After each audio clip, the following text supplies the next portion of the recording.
Alright guys, a quick one. Here, I'll detail how to disable or turn off voice to text on iPhone.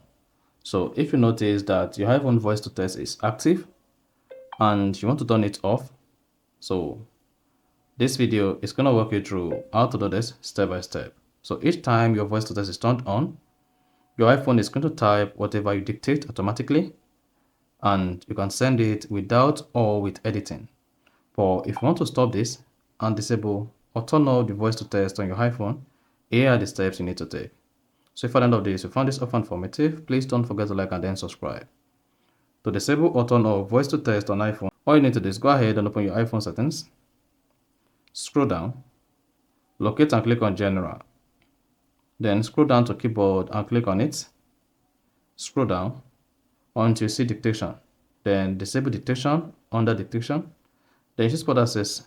The information Tina uses to respond to your request is also used for Siri and will remain on Apple server unless Siri is also turned off. Now go ahead and turn off dictation. Once you turn off dictation, then you can now exit the settings page.